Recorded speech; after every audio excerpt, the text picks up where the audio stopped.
6 గ్యారెంటీల అమలు, ఇతర పథకాలకు నిధులు, వచ్చే లోక్సభ ఎన్నికల్లో పార్టీ గెలుపు ఇలా చెప్పుకుంటూ పోతే చాలానే ఉన్నాయి. తెలంగాణ కొత్త సీఎం రేవంత్ రెడ్డికి నూతన సంవత్సరం ఎన్నో సవాళ్లతో స్వాగతం పలుకుతోంది. అసలే అప్పుల్లోన తెలంగాణను ఆర్థికంగా గాడిన పెట్టడంతో పాటు గత ఎన్నికల్లో ఇచ్చిన హామీలను అమలు చేసే కష్టమైన బాధ్యతను భుజానికెత్తుకున్నారు రేవంత్. ముఖ్యమంత్రిగా రేవంత్ రెడ్డి పగ్గాలు చేపట్టి నెల రోజులు కావస్తోంది. రేవంత్ సర్కార్పై ఇప్పుడేవో అంచనాకు రావడం కష్టమే. గత బీఆర్ఎస్ ప్రభుత్వానికి మించి హామీలిచ్చింది కాంగ్రెస్. దీంతో తెలంగాణ ప్రజల్లో అంచనాలు అమాంతం పెరిగిపోయాయి. ఈ పథకాలకు నిధులు ఎలా వస్తాయనేది ప్రస్తుతం రాష్ట్ర వ్యాప్తంగా జరుగుతున్న చర్చ.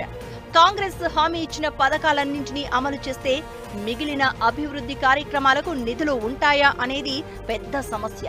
6 గ్యారెంటీల అమలుకే ఏటా సుమారు 70,000 కోట్ల రూపాయలు అవసరం అవుతాయని అంచనా.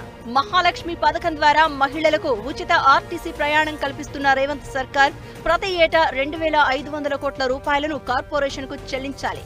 6,000 కోట్ల రూపాయల నష్టాలతో కొట్టుమిట్టాడుతున్న ఆర్టీసీకి ప్రభుత్వం చేయూతనివ్వకపోతే మరింత అగాధంలోకి కూరుకుపోక తప్పని పరిస్థితి. ఇక రైతు భరోసా పథకం కింద ప్రతి ఏటా రైతులకు ఎకరానికి 15,000, రైతు కూలీలకు 12,000 చెల్లించాలి. గత బీఆర్ఎస్ ప్రభుత్వం రైతు బంధు కింద రైతులకు ఏటా 10,000 రూపాయలు చెల్లిస్తూ 5.5 ఏళ్లలో 72,000 కోట్ల రూపాయలు ఖర్చు చేసింది.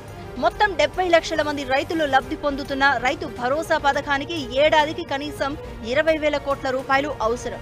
అయితే కౌలు రైతులను గుర్తించే విషయంలో రేవంత్ సర్కార్ అనుసరించే విధానంపై స్పష్టత రావాల్సి ఉంది. కౌలు రైతుల ఎంపిక అంత ఈజీ కాదు.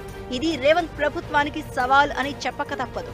ఇక 2 లక్షల వరకు వ్యవసాయ రుణాలను మాఫీ చేస్తామని కాంగ్రెస్ పార్టీ హామీ ఇచ్చింది. గత బీఆర్ఎస్ ప్రభుత్వం 1,00,000 రూపాయల వరకు రుణ మాఫీ చేయడానికి 21,000 కోట్ల రూపాయలను బడ్జెట్ అంచనా వేసింది. దీని ప్రకారం 2 లక్షల రూపాయల మేర 42 లక్షల మంది రైతుల వ్యవసాయ రుణమాఫీని అమలు చేయడానికి రేవంత్ రెడ్డి సర్కారుకు కనీసం 35,000 కోట్ల రూపాయలు అవసరం అవుతాయని అంచనా.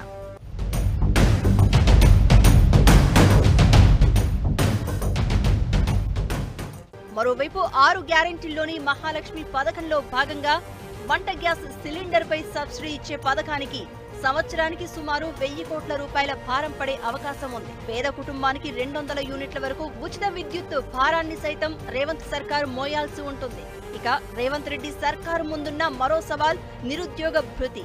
ఎన్నికల్లో ఇచ్చిన హామీ మేరకు నిరుద్యోగ భృతి ఏ ప్రాతిపదికన ఇస్తారు, నిరుద్యోగులను ఎలా గుర్తిస్తారు అన్నది $1,000 ప్రశ్న.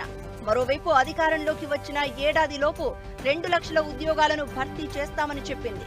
గత బీఆర్ఎస్ ప్రభుత్వం 10 ఏళ్లలో భర్తీ చేసిన ఉద్యోగాలు 89,000.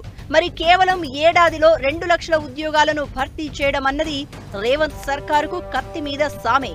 ఇక 18 ఏళ్లు దాటి చదువుకునే యువతలకు స్కూటర్లు ఇస్తామని ఎన్నికల్లో హామీ ఇచ్చింది కాంగ్రెస్. ఈ పథకం ఇప్పటికిప్పుడు అమలు చేయకపోయినా రేవంత్ సర్కారుకు భారమే. మరోవైపు హైదరాబాద్ ఇమేజ్ ను కాపాడడం రేవంత్ ప్రభుత్వానికి సవాలే అని చెప్పవచ్చు. కాంగ్రెస్ ఇచ్చిన ఏ ఒక్క హామీ విషయంలో తేడా వచ్చినా, పాలన ఏమాత్రం అటు ఇటు అయినా కేసీఆర్ పై సానుభూతి పెరుగుతుంది. మరోవైపు బీజేపీ ఎప్పుడెప్పుడు సందు దొరుకుతుందా అని చూస్తూ ఉంది. ఇవి కాకుండా త్వరలో జరగబోయే పార్లమెంట్ ఎన్నికల్లోనూ పార్టీని విజయ పదంలో నడిపించే బాధ్యత రేవంత్ రెడ్డిపైనే ఉంది. చూడాలి మరి కొత్త సంవత్సరంలో ఎదురు కాబోతున్న సవాళ్లను ముఖ్యమంత్రి రేవంత్ రెడ్డి ఎలా ఎదుర్కోబోతున్నారు అనేది.